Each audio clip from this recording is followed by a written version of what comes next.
c'est mauvais, nayoki mobikisi. Ayangingai, nayabi sasa ipina kosepela, sepela, sepela. Alibisi, mabenanga, eyabingai, mobikisi. Ayokisi, c'est mauvais, sepela, sepela.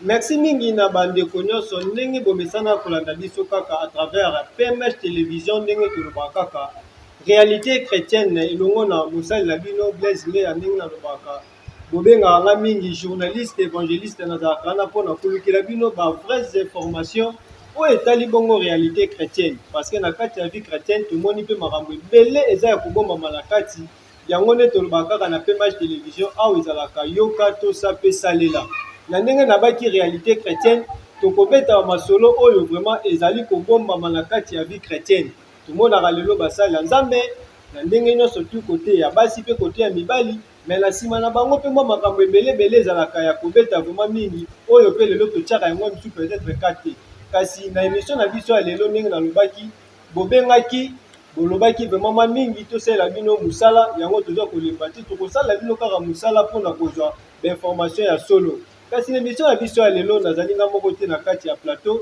nazali na moko invité oyo bino bosengaki nayambela bino na émission na bino ya lelo ya PMH télévision yango mpona kozala nazala mpe égoïste te na maloba nakopesa invité na biso maloba mpe na bandeko nyonso tu bozolanda tozana kaka mpona bino bolemba te na kosabone à travers chaîne na bino PMH télévision epai wapi bokozwa ba vraies informations oyo bokotikala kozala jamais dessus moumbu na nzambe bonjour. Bonjour de Blaise.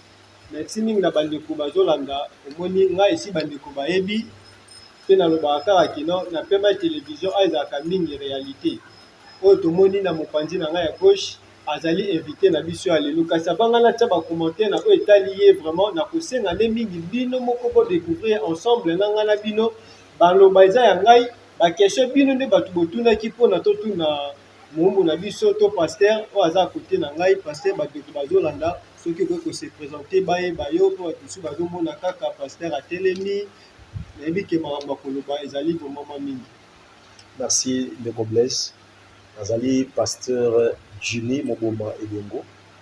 Naza évangéliste d'appel, pasteur par fonction parce que je dirige l'église. L'église Nazo Kambaïza, Combo Christ, notre médiateur. Ils ont mis dans l'avenue Kunzulu, numéro 80, dans le quartier Mumbele, dans la commune Alimete. Wana Toti Kolanda, pasteur Nabiso, révérend évangéliste Jimmy Aouti pour se présenter, Bolandi, Azali Bongo, Tolobaka, le père spirituel. Il y a église Christ, notre médiateur, et pas Iwapi, papa Akambaka, papa Te Anzambe. Nandenge Boza Komona, bato mosusu bakotuna bakestion botunaki ngai nabaki naza na yango bakestion eza ya bino maloba te eza ya ngai kasi nazosala mosala oyo bino botindaki ngai nasala epai ya paster tomeka kobeta nano mwa lisolo vraiment mwa mingi parce que tant tolobaki réalité chrétienne donc na kati ya réalité chrétienne maloba ya koloba ezali ebele ndenge bana ya nzambe bauti kolanda yo se présentaki olobi ozali révérend oui bien sûr kasi tunaki ngai mituna mwa mingi yango tongi tobeta no lisolo parce tocana no makambo ya révérend moi pemini mponga mpe namoni lokola olingi osomenga mwa mingi kasi na kobanga te na tie nanu tocana no makambo ya vie chrétienté na ye nanu mwa pembeni tomeka kobeta no mwa lisolo parcours parce que balobaka eloko nyonso tu ezalaka na ebandeli na yango ti ekomata ndenge nzambe ayebi ndenge aprédestina moko na biso kasi parce que tomeka kobeta no mwa lisolo estce ebandaki nanu ndenge nini parce que natunaki mpe bato nasalaki bankete bayebisi nga abandaka nanu paster te azalaki na mwa mosala mosusu mpo bandeki kosala nayebi te mosala yango ezalaki ndeti nini mpo bato mosusu bakomona mpe paster mwa masi boye bakobanga o te mpena. Bon, de Blaise, je pense que premièrement naza natif à Mumbele papa nanga azali mwana Mumbele mama nanga mwana Mumbele c'est-à-dire nabotami na rencontre ya serre à quartier, na vie à quartier, comme tout autre jeune, donc bazotanga, nde naiki na libaku wana, na nekobotama. Nazali natif ombele, c'est-à-dire nabotami na veni Kunzul numéro 80, nabotami na Kunzul numéro 80, c'est-à-dire naza na repère, eza na baninga tokoli na bango, bazali tellement ebele tokoli na bango. Et nabotami na famille chrétienne, c'est-à-dire nakoti papa na ngai chrétien catholique, nakoti maman na ngai chrétienne na église protestante. Donc église moko ya communauté na ba fait Charles Mumbaya na ba Peggy Kunda Sister, c'est-à-dire à l'époque c'était CBF Z, communauté baptiste du fleuve Ouzaïne. C'est-à-dire nazaki d'abord na combat makasi parce que papa voulait à tout prix na kende catholique, maman tenait à ce que na kende école de dimanche na avenue Boutoul 85 na protestant. Alors et le quoi na ezalaki parfois ok catholique, parfois ok protestant. Et pour ça là que juste na et pas le pas on a botami ezali na simalango ezali na bayamo azaki wana ya lelo azali sango père Samba Moïse. Donc ya azalaki na langalanga musu azalaki na ya azalaki na kwa mutu musu na kunzu na langalanga ya kanda pe à son âme ye mokili mabele si ezwa ya zonga sika utaka. Et pour ça là que azalaki maman na ye azalaki maman catéchiste azopesa malongi. Papa nanga komisi nga malongi nga mokonzi tu na ebité. Wana premier malongi, c'est-à-dire nazobima so na ke malongi samedi na ekozonga. Et à l'époque il y avait film à XOR. C'est-à-dire OK malongi ermo na malongi kimi malongi parce que faut la XOR. Et au ça là que et comme conflit entre papa na maman. Mais comme ba grand-parents nanga côté maternel bazalaki pe na kati église ya protestante. Alors bazalaki na mo force moko boye et pour ça là que ba tiraki nga vers bango tozo ke le codim. Et à l'époque na protestant boké codim ba pe samedi ba biscuit mo ba bombo na flatterie na bo mwana wana na bikangami. Malgré ça na lega na côté mibale parce que na catholique na koti malongi ti na deuxième malongi et na kesu sous BM bilengi ya mwinda na ba camarade na ngai okole baza na Afrique du Sud musu aza na France ba nono modi ba Pichunjo la kana na ba José Loua Okaziamako, c'est-à-dire un mot boké na bango na BM na influence carré ba linga. Alors malgré tout ça et pour ça là que va moko ya makasi dans les années 88-89 va ya makasi ya sport et ya kina Mombele. Et na Mombele c'est-à-dire noko nangana nu oyo maman nanga landi de fait oncle nanga Moloki Okuka. Il était karatéka na camarade na mususu pe un des pères donc papa Étienne bazalaki ba karatéka ba élève à mettre ngindi na yolo. Na aujourd'hui ya sport parce que je devais quand même pour accompagner le cola neve na ye. Nazo meki mono to keso to komi kuna na yolo no na laïque c'est-à-dire ngape na sokota moi elengiwana ya sport. Et pour cela qui était on a ke malongi place mutaine malongi pa na bango maman na catéchiste yaza maître na club on a paroisse Saint-Félix. Donc club Pikapende. Et pour cela que to ke kolanda club wana ko bandinga muso sa karaté pa maître Chai ba maître Dukis ba to kolanda loenge wana. Malgré ça na 90 famille ya maman ko bazaki belé puisque papa ba yi majorité ba convaincre nga na ke so baptême na protestant. J'ai été baptisé le 25 décembre 1990. Pasteur nakati mo malobati. Pasteur Loli azaki baptême na protestant. Entre-temps azaki déjà na bilengi ya mwinda. C'est quand suwana déjà. Oza na bilengi ya mwinda parce que na ebi ndenge total la hiérarchie église catholique quand on a dans la bilengi ya mwinda c'est comment qui déjà moi ya. C'est quoi au combiner qui on ndenge. Bon. Je dirais tout ça ça se faisait avec l'inconscience. Omoni baninga kaka tellement que neti camarade nanga Luau Kaziamako donc ba parents ne mobimba catholique to pour ça le mokie ndeko nanga ni nono modi papa na bango papa mokambi na katia. Donc j'étais presque le seul jeune où se trouvait protestant, tous les amis étaient catholiques. Alors ba continua bilenga mwinda je me rappelle ba erwana ba ya Paulin donc na koti yango pe toujours qui na baninga mais dans l'entretemps ngana toujours baptême nanga na protestant. Alors, la baptême dans la protestant, Vent ya sport et yesukoya ma casse dans sport, c'est-à-dire na pengui. Na pengui na ngana se donner corps, âme na arts martiaux. C'est-à-dire na pratiquer jiu-jitsu, j'ai pratiqué le jiu-jitsu, ba bureau sous ba entraînement ba boxe, tout ça, on s'était donné.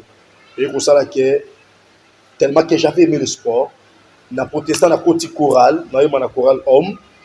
Bande kwa choral ba ko la ngai non, voilà pasteur na frère na biso Jimmy, Samsa za comme tamakasi, tout ça c'était pour m'influencer. Parce que bande ko mo ndinga odoté la ngate, j'étais un enfant insupportable. Mais comme je vous dis, c'est un témoignage vrai que Dieu existe. Je fus un enfant insupportable. Et personne ne pouvait avoir l'audace de ôter un sang malade parce que au Corona, on a ôté un gâté. Et non, mais il y avait un grand frère, donc Prosper, tout Norombi, Azaki, Moko Bankadrer, na Koran Nabiso. Lui, à chaque fois, venait me chercher. Donc voilà, Samson Tamakasi. Et il y a encore un autre qui est aujourd'hui pasteur, le pasteur Théo Pianvoula. Parce qu'on va influencer, non, Zala Bekara, bon, à toquer, entraînement, mais aux ans, on a coralité. Malgré ça, je m'étais déjà entré complètement. Et oui, bien, ok, sport socio-quotidien, les amants du monde, il faut le cause à la protéger, il faut le cause à la moins, le cause à la moins, KO, beaucoup de têtes KO, donc il faut quatre mois de dans autres. C'est que pasteur n'a pas koloba, ya on a loba qui, bon, quand on a loba qui des bandeli, la robandala ko benga ela le pasteur té. Kasi to me ko beta no mo li solo na ndenga bandaki ne bandeli. Papa na biso Jimmy bandi ko bolimbisa nga na bité se bozo comprendre ndenge nga zo bimela bino na lito banana na place ya za lelo te nazo senga to banana e bandeli à travers bandeli ndenge ko sala ki ngai na bino to découvrir ye ndenge parcours na ye ezalaki parce que si lelo azo sala oyo ezali bongo révélation divine to peut-être recommandation divine aller partout prêcher la bonne nouvelle et récupérer mes brebis parce que to saki pe d'abord yango ko mona zo singa ki to bandana bande to mataka malema mbeti to ko me pa wapi to meka ko benga to benga lelo oyo akomi lelo révérend Bomboma Jimmy kasi abeti mo eloko moko alobi abande pe mo ko simba mo ba duka mike na ebité to za la claire to le bengo pasteur si ko kotaki pe na mwanda ku ya maman moko abalusi na mwanzungu to papa to maman là directement je pense à papa Jean-Marie na maman Ebengo moi na bino bomoni ndenge azoloba éviter peut-être bon mais qui peut nanda ko moko te ya moi maman moko na vala na balabala bokotisa qui étonné. Bon, en fait, ça je ne peux jamais cacher parce que c'est un témoignage vrai. Ndeko Blaise, aujourd'hui peut-être les gens croient qu'il n'y a pas tombe la ministère n'a pas noloba na sala bo non. Nga nazo betelo ba témoignage yo ezali na ba tout ba ko témoigner puis ba ko expliquer. C'est-à-dire quand je disais que je suis un enfant insupportable, c'est-à-dire ezali vrai, c'est-à-dire tellement que nalinga ki sport na koti mobimba moi biloko wana katami na nzoto, c'est-à-dire banzoloko na nzoto katami ba biloko mungu bikila ki le koti na nzoto, c'est-à-dire et comme kotindika mutu loko kaka il faut obunda, il faut ça eloko mungu désordre. Mais cela était que maman nanga mbala combien aleli na balabala kunzulo au vandi betam pour 20 personnes ba ko bitumba oyende okangama bende ya batu 20 personnes ba ko bitumba okende ko beta batu ba ko bitumba donc ce n'était pas facile. Alors on était vraiment entré, c'est-à-dire il faut en avoir singa no moko pentacle na yo, il faut en avoir câble no moko boye, il faut en avoir biloko no moko, c'est-à-dire quand tu as des combats ou tu as des passages, il faut sentir que zali imbattable. Et dans tout ce temps-là, c'était parce qu'on était sans Christ. Je n'ai pas été voleur, ça vous devez noter. Natikala ko ibate, natikala ko mener vie moko à désordre, mais le plus grand défaut que j'avais, ce que bandit tout mananga, il faut qu'on na souka. Alors moi je pensais que c'était un avenir. C'était pas un avenir. L'autre on entend la bana ba aussi ma machette et le la mbeli, c'est-à-dire na sport nga na sali na yekoli mbeli na forme nyonso. Na yekoli mbeli à forme nyonso à deux mains, na yekoli mbeli à une seule main na ba forme nyonso. Comment utiliser les armes blanches? La preuve en est qu'une certaine période de vie na keiti na caserne na maluku on peut sabakadogo entraînement arts martiaux. Pourquoi? Parce qu'on était dans l'expertise à Moussalawa. Donc ce n'était pas une vie comme tout enfant. talaka moi qui dans la classe ngai ekobiti na niveau que papa nanga komisi nga na gomi akomisi nga gomi pour parce que c'était impossible qu'il y ait une classe à cause de la VE to comme la banque centrale c'est-à-dire à l'époque c'était banque d'Isaïe ok na eboye a tiki au côté classe yaki na banque tango aussi ça ya tiki yo bimi na bon okobimate parce que gombe musika na tangi na concession ya iligo to tangi na concession iligo c'est-à-dire na institut professionnel de la Gombe. C'est là où je fais la mécanique générale, c'est-à-dire moi au Kimango ezalité. Moi au Kimango ezalité mais malgré l'école to kuti ba ninga musu ya ba discipline musu ya judo ya ba karaté pour créer peu moi réseau na bino. Il y a pour ça là comme désordre mo je me rappelle à l'époque donc to zone wakara na to longo na IPG to sangai na bana na ba bandeko ya ba commercial littéraire na iligo boki ko menacer ka bana ya lycée na ni Sacré-Cœur. Une fois on a fait être victime, il y a des dénonciations à la police, donc ma vie et zanga mutu na mapole. Ici à Mombele, je pense que personne ne peut ignorer de ma génération ou d'une génération précédente avant la nôtre pour qu'on ignorango azate. Ndenge tolobaka kaka na PMH télévision ezali radio te oyo bato bakolobaka bakomona eloko te. Na kozala ceux qui na bandeko na biso ya régie tozala bango na même idée. La biso ata moi quelques images to moi ceux qui ba photo ezali ya révérend Jimmy Bomoma Bombo na pe que non mambo tozoloba si réellement ezalaki vraiment vrai na bi ke ndeko na biso Cédric mon réalisateur akoki kotie la biso moi vidéo to moi ceux ba photo ezali ya pasteur révérend Jimmy Mokolola ese tobe na yokiye mubi ici ayangira na yabiye. Merci na Montréal Cédric Mpelo neno baika canapé match awa ezalaka tosa yoka pe salela kasi révérend na moni eloko moko be minga pena la minga na comprendre pena moi bien te parce que tout le monde a rango lelo tout le monde a na ko pesa pe moi exemple tout le monde en général na biso autaki kolongwa général kanyama ba pesa ka pe kombo to yo koza ka mettre za ka pe na kombo moko te banda ko benga yo na série wana. Bon Ndeko Blaise, je pense que Nazaki a une multiplicité à Bakombo. C'est-à-dire, certains m'appelaient Liko Fiangombe. Pourquoi m'appeler Liko Fiangombe? C'est-à-dire, bon, Ozana yo, na taille nini, Ozana yo na poani. C'est-à-dire, ceux qui Liko Fizio na tawana, pour tika la côté les matés. Ils ont ma balé soit télémi, soit Ozaya ko, là, on a essayé de les bébés.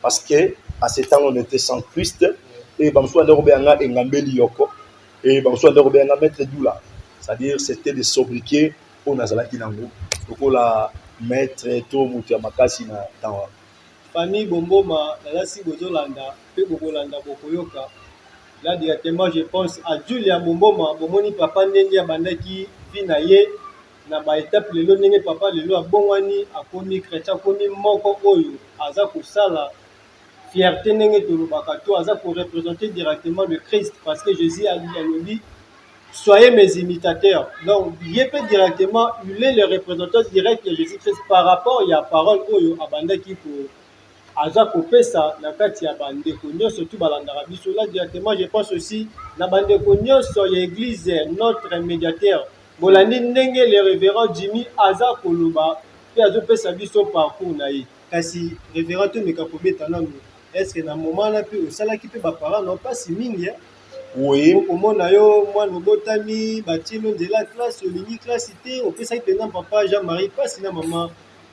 Bon ça je dirais d'abord nayebi ke bazolanda ngai parce que mes parents vivent en Matadi aux occasions koyoka pe komona eloko oyo. Je n'ai jamais cessé de féliciter mon père. Mon père était un père je dirais vigoureux vis-à-vis nanga mais à un certain moment akokai nga susté. Mais il avait toujours un langage. Maman nanga zeso na sa bitumba nga bina balabala zo ba mana bele Jimmy Okobo manga na zana de côté na zana yaya te yondo koma yaya nanga. C'est comme ça que ma mère pleurait. Et mon père n'avait qu'un seul langage tikaye ezana mokolo moko conscience na eko sala yonanga tokoloba susute. Mais du point de vue au niveau de leurs parents, c'est-à-dire na nyokola apa. Na nyokola para parce que moi na moko yoka kate et koleka une semaine te abukaki mutu linu et koleka une semaine te azokisaki mutu et koleka une semaine te abebisaki loka batu asalaki boye mais surtout beaucoup plus moi je suis un défenseur. Ndeko Blaise soki na bunda bitumba 100 na koloba 90 bitumba nga na bunda ezala bitumba ya bato mosusu. C'est-à-dire il était pour moi vraiment je dirais catégorique. Na mon jeune garçon azo manqué grand frère moko. Na ba grand frère nanga na mombela wa ba Loubé, ba Blanchard, na ba grand frère nanga ba Eric, na ba grand ba vie bazali ba Godé et ba yé bazali ebele. C'est-à-dire soki otuli bango na ba yana ngam sutoko la na belle famille nanga donc et pas moko bitu zangi ba maître Laurent. C'est-à-dire ba tikala ko mona nga na impolitesse. Ça vraiment je dis mouton contredire nga azati. Donc dans le parcours sportif nangai, tous ceux qui étaient plus âgés que moi, même les amis, même le plus moins âgés, je l'ai toujours respecté et le qu'on a tilelo, j'ai appris à respecter tous les niveaux de vie du gens. C'est-à-dire na vie nanga sur na bunda comme je dis tout à l'heure, na 100% bitumana sala, 90 na bunda pour na bato mosusu. Ndeko Blaise c'est comment un niveau moko boye. Moi nazo sala mobulu maman nanga moko azali na poto ma Denise aina kwa muta moi en Gelo je me rappelle d'une aventure moi na sala mobulu pour moi c'était un grand plaisir maman otinda boke no bengela nga ya Jimmy ana ko beta Gelo mais tant ba ko bengo obeti mo na tam sukra likofi moko pouf maman balukeli au moment nanga donc je pense que na salaka sport nangai pour ne pas être un voyou sur une mais j'étais tellement insupportable imbattable et à telle enseigne que si na pratiqué sport nangai na mokolo yeso abengi ngai ezata na mwana mobali mokote mwasi mokote kolobake na betaka engambeli yokoto na betaki mettre dula to ikofi ngombe azala kité.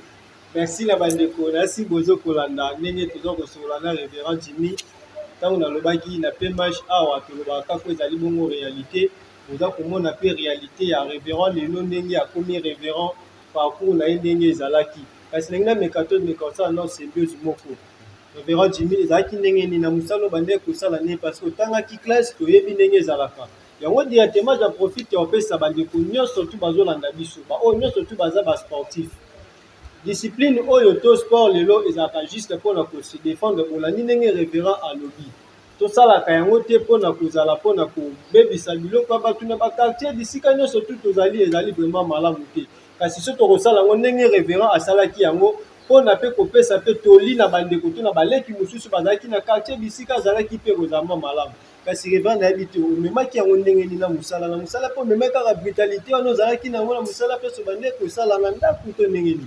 Ndeko Blaise soki lelo oyo nzambe apesaki nga vision depuis 2001 ya PMH donc Prieur Mombele ses habitants na s'introduisant entièrement na kati ya vision wana c'est parce que naza na badéception ya komema s'il faut dire titre kozala Mombelois dans l'histoire qui ne connaît pas de valeur perdue des considérations qu'on peut donner à notre quartier Mombele. Or, dans l'histoire primordiale, il y a ville à Kinshasa, Mombele, c'est parmi les anciens quartiers. Je suis allé m'investir vers l'Internet, Koluka Masolo, Koko Mukoko, Bangaliema, Mombele, Nyoswana. C'est parce que j'ai une vision lourde que Dieu m'a confiée. J'aimerais dire quelque chose de Blaise. 1 Corinthiens 15, 33, le béni. Ne vous y trompez pas, car les mauvaises compagnies corrompent les bonnes mœurs. J'ai fait l'école primaire na Saint-Félix, c'est-à-dire na tangi na EP1, na tangi pa maîtresse Ntsanga, ba maîtresse Véro, madame Véro à l'époque, c'est-à-dire na tangi na Saint-Félix. Na tangi na Saint-Félix à l'époque, c'est-à-dire clôture on ezalaka te et aleka na EP1 na EP4. Et l'église catholique elle est na ndaku ya tata Mokambi na bureau ya gendarmerie tobenga makwanza ça y na tangi na Saint-Félix et na zana ba collègue na Saint-Félix ba luwa bazali ebele bazali ba ninga fu bazana ba pila donc ba ninga ebele ba ntaku donc beaucoup de ba musa totanga na bango. Alors il se fait que tangu sanza et au fungwama tellement que mon père aimait que nazala na formation à bien et puis de fait maman kulutu nangai bolonda mobile na ye de fait papa Ferro bandeko na ye baza basakata, c'est-à-dire école sanza ezali école ya ba protestant donc bandeko ya CBB. Il s'est fait que ba komisi ngakuna. Mais mon cher, j'avais du mal comme tu ne peux pas imaginer. Imaginez-vous dans outil Saint-Félix, école bon boy dans la salle de classe, vous avez 80, vous avez des bancs. Bango pe ama bende. Ya kuwela donc to kota ba confina bana ya bankana bana ya famille ba bande comme suba Guilin ba famille ngankio donc to kota ba confina bande kuana pour na wela ba banc. Alors il s'est fait que na komi na sanza une aventure tellement que ton Saint Félix c'est lingala na lingala. Si na komi na 3e primaire na tikala ko bete que M ezalaka M to so benga M mais pourquoi on nous a appris que M ezali mais alors ba yo la section N le la mais je me rappelle na kena sanza batina na comment vous avez je n'avais jamais appris que auto benga ou yango no U. Alors moi comment parler on m'a demandé d'écrire vous avez, c'est-à-dire na kena mana comment vous avez ya ve ou na Z ya Zahir A V E. Pourquoi? Parce que kuna tozaki lingala na lingala même des récitations nya ou nya mana keso mutu libungu tulu boki ane mulai. C'est tout ce qu'on a fait. Na kobi na sanza première promotion c'est na lata symbole ya mutu ya lika kwa kopola mbala na mbala. Et na yako banda classe na retard na ke na 4e A et pas monsieur Inok. Tant na ke pas monsieur Inok ba otu nga kita inscrit ici. Ça dit na mona français on a de konanga Blaise lokola maître on a uta kisoki France et tout ça. Et ba otu nga tu es en quelle année? Année à sens ya âge. Mais moi je dirais que na 12 ans. Je te dis que à cet temps tu es en master mususu ba Cholet bande comme ça devant le colis donc ba sekanga lokola eloko mususu. Alors moi j'ai fait le parcours normal ya classe. Na sali parcours normal ya classe, c'est-à-dire na connecté sur robé ngo maele ya mabe. Papa na ngane robisanga lobi sala na sport na yo mais classe au mekate. C'est-à-dire na tikala ko kende classe na chemise à uniforme T. Na ki sanza na sisi primaire na mati première CO yo kolongwana na ki itilimité. C'est-à-dire dans la taka polo ya pembe mutamaka c'était polo ya pembe ozomona question là ti uniforme ba mono za yuma. Donc polo ya pembe bakaye na poche à jean jaquette likolo na commission na itilimité, c'est-à-dire à l'époque c'était gamma na côté ya ndolo, c'est-à-dire na kuti sur ekirimo kuna pe terrible talaka ba technicien c'est isika bazali donc ekirimo ko terrible et au sala ke na ke itilimité na tangi ti 4e passation na 5e ndi papa ko ja décision tellement que j'étais devenu encore insupportable ndake na ngana gondi. Et c'est là où j'ai présenté au Katanaki. Tant au Katani, il y avait un papa Masengu, Zagi locataire Nabiso, donc Zamba Pambolaye, papa Balé Kinanga, Didier Loubois, Sandra Masengu, Isabelle Masengu, Tantine, Piston, Onyon Soana, na piste même mot pour cette occasion. Et papa Nabango, le coup la place là qui papa. À mon que vie à Genomoyo, à Zamutamakas, na Safrikas, parce que ta sécurité. Donc j'ai même des photos de certificats de fin d'études, de fin de service et aux entreprises nangai. Tellement qu'il m'avait aimé, à mon que mon azo il a une bonne carrière sportive. Qu'est-ce que je dois faire? À Kenda ko je l'anga comme ça na Safrikas, là où on a évité.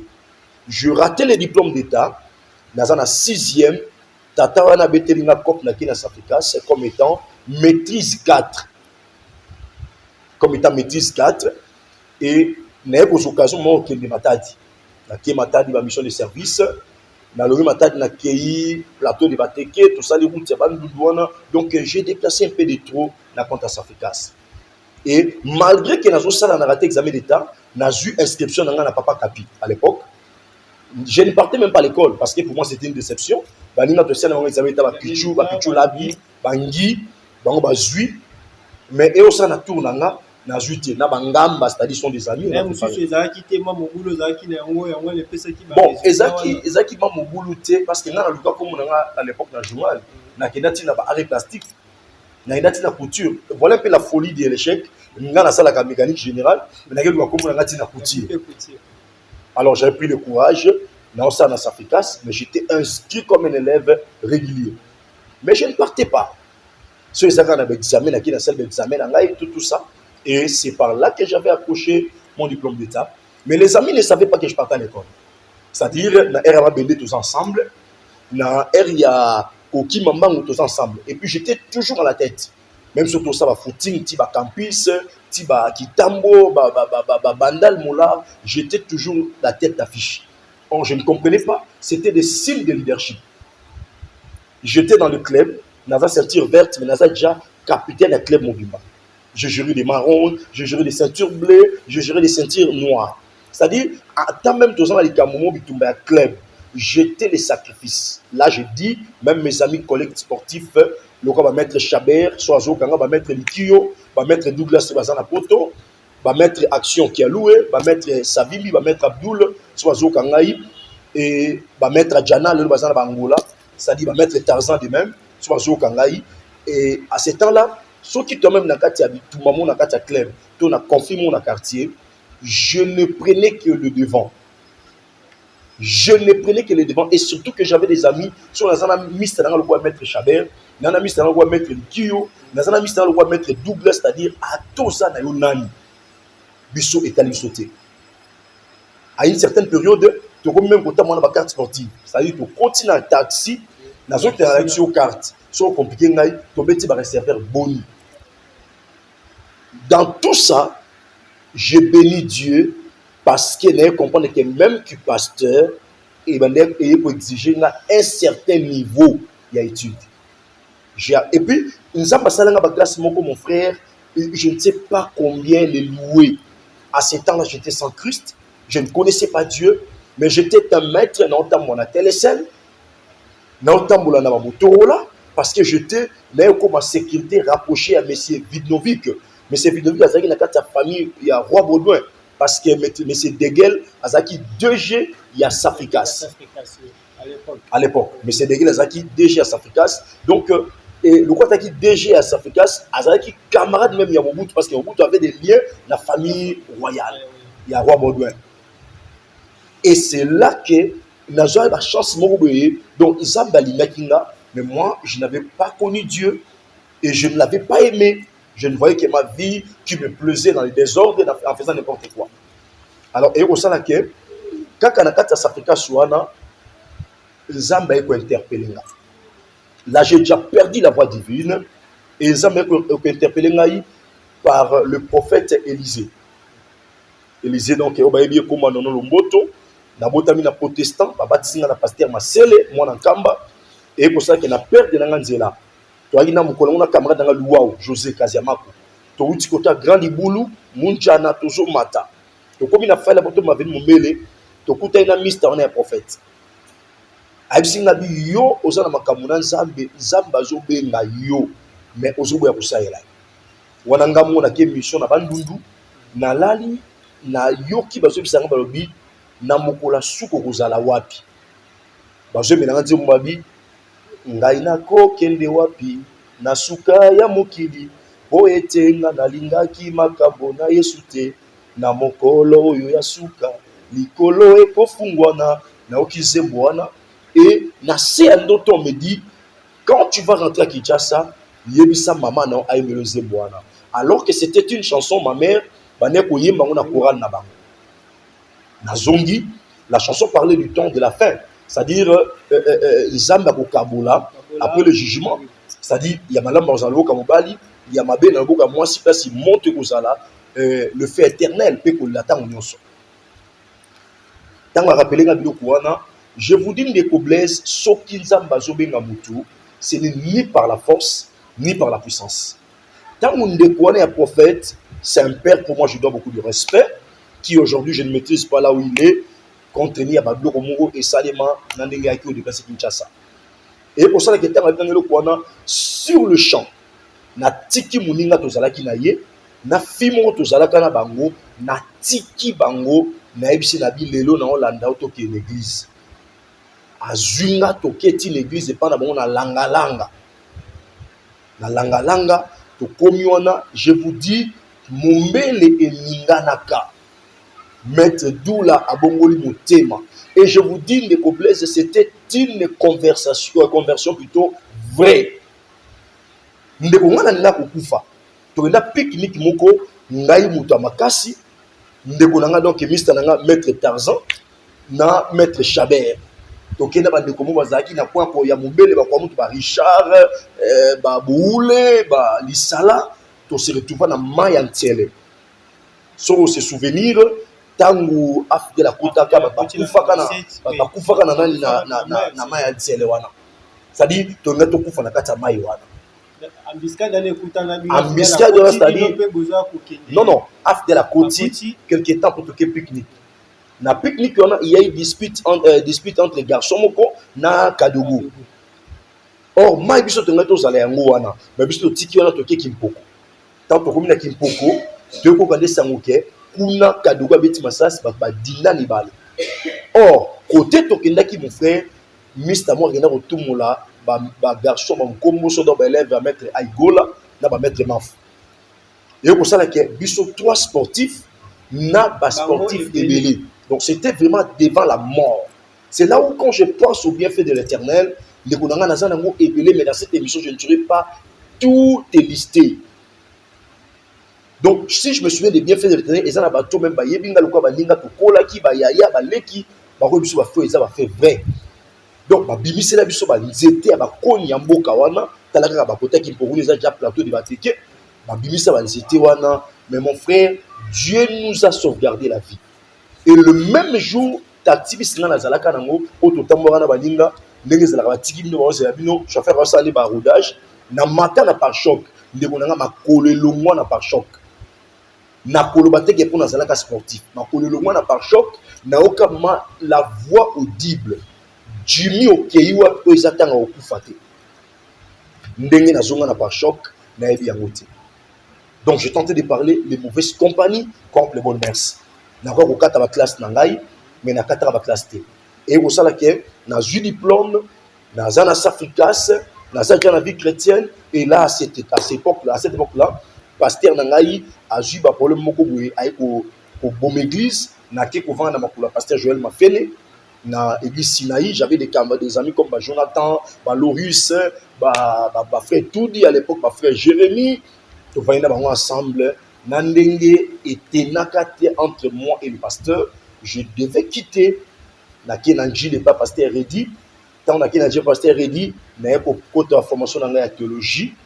Naki na bandal na une école là. Naki na bandal na joue instruction ngai tout ça ba cours ba campus pour Christ tout ça na ndenge to kota ba formation mosusu et ko sala ke na tawana tant on assiste pas formation ngai théologie j'étais dans l'obligation maintenant de poursuivre mes études normales comme tout enfant et c'est par là que j'étais allé à l'ISIPA j'ai fait la technique de maintenance et l'intelligence artificielle c'est là où que j'étais maintenant engagé dans branche moko à Vodacom là parmi les ingénieurs techniciens.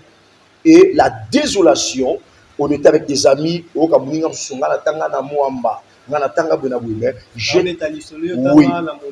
Saint-Félix. Et j'étais le seul, je n'avais jamais eu honte de dire que je suis Montbellois. Et là, je l'ai dit, mon frère, Kanga Barchivoyo, à Tanzambaki, Nanga Wapi, Nakouanga, Nateke, Naza Montbellois. Je suis né et grandi à Montbellois. Et pour ça, na kati ya baninga mukolo ba kenga na za mwana mumbele c'est-à-dire et comment la provocation et touti na banda kunini touti na banda kumoko bwe lingala bande bandeliti suka yelanga motute yelanga zombolo yelanga etumbelo yelanga liboka yelanga ebonga wana c'est-à-dire lingala na lingala mon frère otoza lelo ezali grâce ya Nzambe c'est-à-dire to se forger pour na kotelema ndenge to telemi voilà un peu moi mouki à parcours il y a plein à parler mais le briefing que je peux vous faire c'est ça.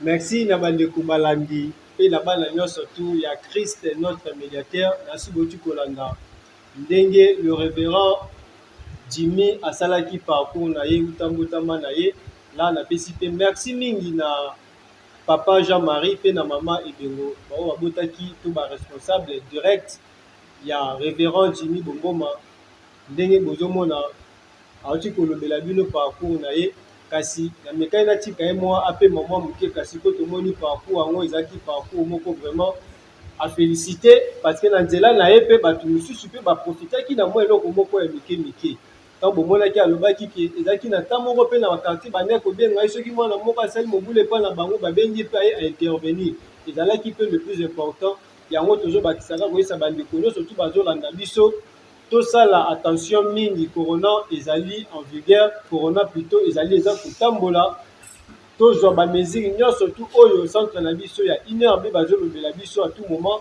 atako na lekaki mwa mingi na vitesse ya kotuna le révérend dini me kasi nayebi ke tokobeta susu mwa masolo vraiment mwa mingi na oyo etali vie spirituelle na ye oyo touti kolanda ezalaki bongo ndenge le révérend abotamaki epai baparent na ye asali mpe parcours sportif na ye ndenge ezalaka mpe lelo tomoni lelo akomi révérend kasi tobandi kokende deja na suka mpo namoni deja Montréal Cédric azo kosala nga signe nayebi ke tokobeta masolo le révérend azali tolandi ezalaki comme première partie na biso ya historique to ya profil ya révérend na biso Jimmy révérend namoni tokomi daa na suka tozokende vers fin émission na biso nayebi ke tokoti deja mwa point moko nalingaki na tobeta yango mingi te vie spirituelle na yo ndenge lelo okomi révérend kasi nayebi ke mwa message ekoki kozala to tosala mwa analyse moko mwa final par rapport ya oyo ezalaki parcours na yo mpe message oyo okoki kopesa na bandeko nyonso tu bazolanda biso na moment oyo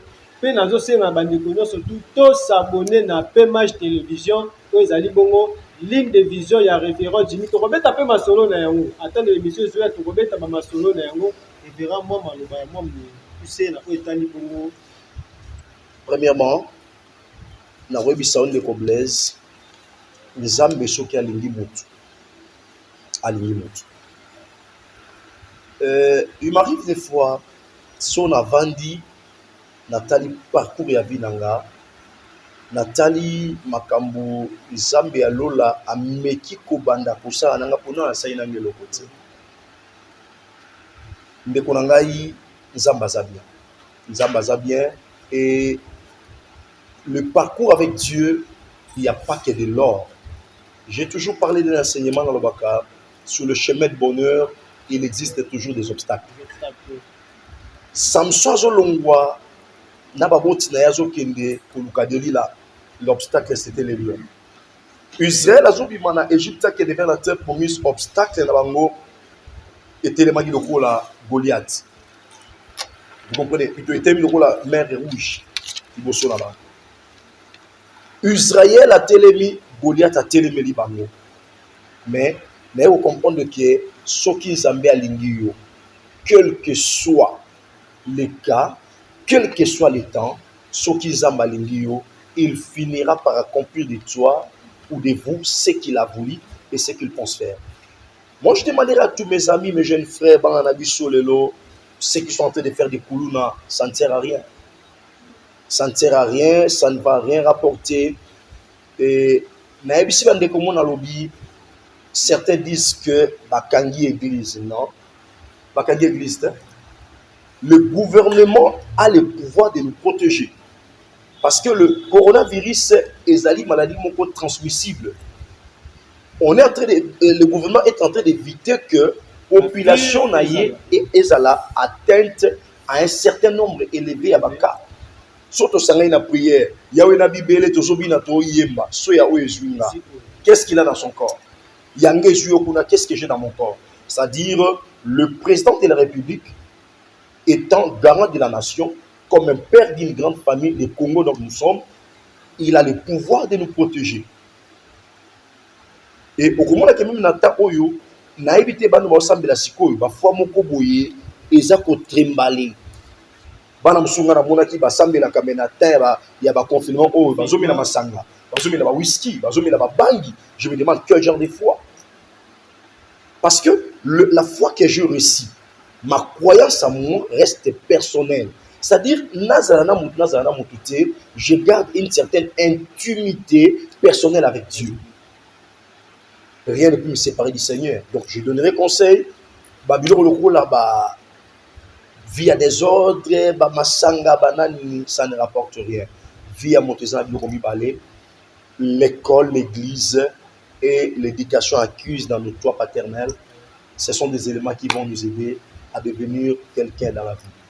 Donc, moi, je dis, je tiens à vous remercier. On a encore des émissions qu'on va faire la suite du temps. C'est comme je disais tout à l'heure, je ne saurais pas énumérer tout mon parcours à une seule journée comme ça. J'avais fait juste des briefings. Je tiens à vous remercier.